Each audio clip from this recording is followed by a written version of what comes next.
Hello students, welcome to जज्जा academy Lahore. आज के लेक्चर में हम डिस्कस करेंगे आईसीएस पार्ट 1 के चैप्टर नंबर 9 स्प्रेडशीट सॉफ्टवेयर और chapter number 10 fundamentals of the internet के इम्पॉर्टेंट एमसीक्यूज और इम्पॉर्टेंट लॉन्ग क्वेश्चंस को। स्टार्ट करते हैं चैप्टर नंबर 9 के एमसीक्यूज से। Question number 1 is in spreadsheet software by default rows are labelled by numbers. Microsoft Excel में rows को number से लेबल किया जाता है और कॉलम्स को अल्फाबेटिक लेटर से लेबल किया जाता है। मिसाल के तौर पर आपके सामने स्प्रेडशीट सॉफ्टवेयर यानी माइक्रोसॉफ्ट एक्सेल ओपन है। यहाँ पर आप देख सकते हैं कि ये ABCD ये अल्फाबेटिक लेटर्स कॉलम्स को रिप्रेजेंट कर रहे हैं या कॉलम्स के लेबल्स हैं, जबकि रोज की लेबलिंग नंबर से की गई है। ये 12th रो है, ये 9th रो है, ये 6th रो है and so on. Next question देखते हैं। The intersection of row and column is called cell. मिसाल के तौर पर ये एक सेल है और ये इंटरसेक्शन है कॉलम C और रो 7 का। अगला क्वेश्चन है which of the following function is used to get current date on Microsoft Excel. Microsoft Excel में आज की डेट यानी मौजूदा डेट को प्रिंट करवाने के लिए जो फंक्शन यूज होता है उसे कहते हैं टुडे का function. For example is equal to today parenthesis start and close. Now press enter और यहाँ पर आप देख सकते हैं कि टुडे के फंक्शन ने आज की डेट रिटर्न कर दी 14th मई 2021। Next question is to get the current date following function is used is equal to today. Next question is the function in Microsoft Excel is used to get smallest value is called min function. Min for minimum. Minimum function में हम a number of values पास करते हैं और उनमें से जो minimum value होती है min का function उस value को return करता है। इसी तरह next question में max का function है। The function that is used to get the maximum value in the MS Excel is called max function. इनको हम प्रैक्टिकली करके देखते हैं। इज इक्वल टू मिन, पहले हम मिन का फंक्शन अप्लाई करेंगे। अब मैं इसमें कुछ वैल्यूज पास करूंगी और वैल्यूज को कॉमा से सेपरेट करना है। मिसाल के तौर पर for parenthesis close. In values में से आप देख सकते हैं कि मिनिमम वैल्यू 2 है। अब जब मैं एंटर की प्रेस करूंगी तो ये फंक्शन रिटर्न करेगा 2। इसी तरह हम मैक्स का फंक्शन चेक करते हैं कि वो किस तरह से काम करता है। Is equal to max parenthesis start. अब हम कुछ वैल्यूज एंटर करते हैं लाइक 6 पैरेंथेसिस क्लोज। यहाँ पर आप any number of values insert कर सकते हैं। अब मैं एंटर की प्रेस करूंगी और इनमें से जो मैक्सिमम वैल्यू है जो कि 14 है, फंक्शन की आउटपुट होगी 14। ओके, अब हम अगला क्वेश्चन देखते हैं। The number of argument in square root function in MS Excel is 1। मिसाल के तौर पर अगर हमें 2 का स्क्वायर रूट चाहिए तो हम इस पैरेंथेसिस में लिखेंगे 2। इसका मतलब ये है कि स्क्वायर रूट में हम सिर्फ एक वैल्यू पास करते हैं, हम कॉमास लगा के डिफरेंट वैल्यूज पास नहीं कर सकते। नेक्स्ट क्वेश्चन है in MS Excel formula begins with is equal to sign. Formula can only be applied on values. ना तो हम फार्मूला को टेक्स्ट पर अप्लाई कर सकते हैं, ना हम लेबल्स पे अप्लाई कर सकते हैं, बल्कि फॉर्मूला सिर्फ वैल्यूज पर अप्लाई होता है, न्यूमेरिक नंबर्स पर अप्लाई होता है। ओके, नेक्स्ट क्वेश्चन देखते हैं।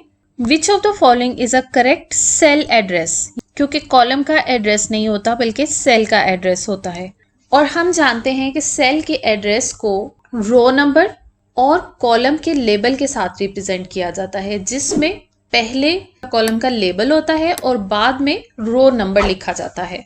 This is the correct option क्योंकि C is representing column and 5 is representing the row number. Next question देखते हैं। The cell range from A3 to G3 should be written as A3 colon G3. A3 यहाँ से start होता है और G3 ये वाला सेल है। अब A3 से लेकर G3 के तमाम सेल्स को सिलेक्ट करने के लिए, इस रेंज को रिप्रेजेंट करने के लिए हम इस्तेमाल करते हैं कॉलन का। पहले सेल का एड्रेस यानी A3 और लास्ट सेल का एड्रेस यानी G3। अब A3 से लेकर G3 के तमाम सेल्स को सिलेक्ट करने के लिए हम यूज करते हैं इन दोनों के दरमियान में कॉलन को, कॉलन के सिंबल को। ओके, नेक्स्ट क्वेश्चन देखते हैं। A cell at second column and 15th row has a cell address. Second column का मतलब है यहाँ पर पहला कॉलम है ए और सेकेंड कॉलम है बी, और रो की बात की है 15th, यानी ये वाला सेल, दिस वन, ये वाला सेल। इस सेल के एड्रेस को किस तरह से रिप्रेजेंट किया जाएगा? सेल के एड्रेस में पहले कॉलम का लेबल आता है यानी बी, और फिर रो का लेबल या रो का नंबर आएगा विच इज 15। सो इसका करेक्ट एड्रेस होगा B15 and the correct option is B15। Okay, next question है। Calling a cell in MS Excel by just their addresses like A5 is called relative referencing। MS Excel में दो तरह की addressing use होती है। एक addressing type को कहते हैं रिलेटिव एड्रेसिंग या रिलेटिव रेफरेंसिंग, और दूसरी टाइप को कहते हैं एब्सोल्यूट एड्रेसिंग या एब्सोल्यूट रेफरेंसिंग। अभी तक हम जो एड्रेसेस की बात कर रहे थे कि जिसमें पहले कॉलम का लेबल आता है और बाद में रो का नंबर, लाइक A5, इस टाइप की एड्रेसिंग को कहते हैं रिलेटिव एड्रेसिंग या रिलेटिव रेफरेंसिंग। दूसरी टाइप को हम नेक्स्ट क्वेश्चन में देखते हैं। Absolute reference are created by adding a dollar sign. Dollar sign को हम यूज करते हैं टू रिप्रेजेंट एब्सोल्यूट रेफरेंस। इसकी एग्जांपल वेरी नेक्स्ट क्वेश्चन में मौजूद है। Which of the following is an absolute address. Absolute address की पहचान ये होती है कि इसमें हम डॉलर साइन को ऐड करते हैं कॉलम के लेबल से पहले और रो के नंबर से पहले। इस ऑप्शन में देखें, A is the column name, column name से पहले भी हमने डॉलर साइन प्लेस किया है, और 1 इज द रो नंबर, और रो नंबर से पहले भी डॉलर साइन इंसर्ट किया गया है। ये तरीका होता है एब्सोल्यूट एड्रेस या एब्सोल्यूट रेफरेंस को लिखने का।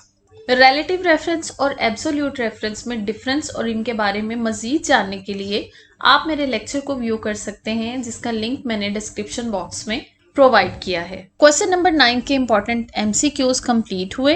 अब हम देखते हैं क्वेश्चन नंबर 10 के इंपॉर्टेंट MCQs को। स्टार्ट करते हैं क्वेश्चन नंबर 1 से।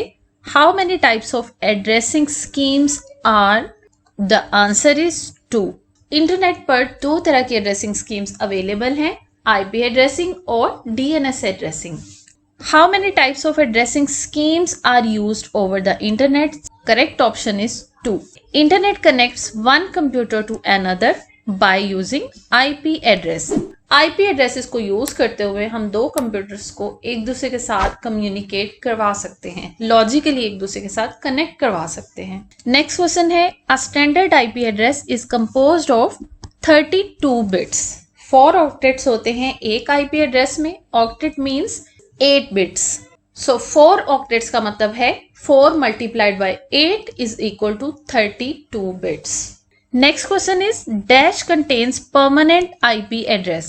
आमतौर पर सर्वर्स के परमानेंट IP एड्रेसेस होते हैं। नेक्स्ट क्वेश्चन है, the length of IPv4 address is 32 bits. Next question है, in 32 bit IP addressing scheme the value of address ranges from 0 to 255. A domain name is the text version of IP address. Okay, next question है, .com, .edu and .gov are examples of top level domain. ये तीनों domains आती हैं top level domain में। Top level domain के बाद second level domains होती हैं, third level, fourth level and so on. Next question है, which of the following is top level domain? .com is the top level domain. Next question है, which portion of the URL is the domain name? Website का नाम dot उसकी domain, इसे कहते हैं domain name. मिसाल के तौर पर microsoft.com। नेक्स्ट क्वेश्चन है, software that is used to view and search pages over internet is called web browser. मिसाल के तौर पर इंटरनेट एक्सप्लोरर है, क्रोम है, एच है, ये तमाम इंटरनेट ब्राउजर्स हैं जो कि एक सॉफ्टवेयर है जिसे हम यूज करते हैं इंटरनेट से डिफरेंट पेजेस को सर्च करने के लिए।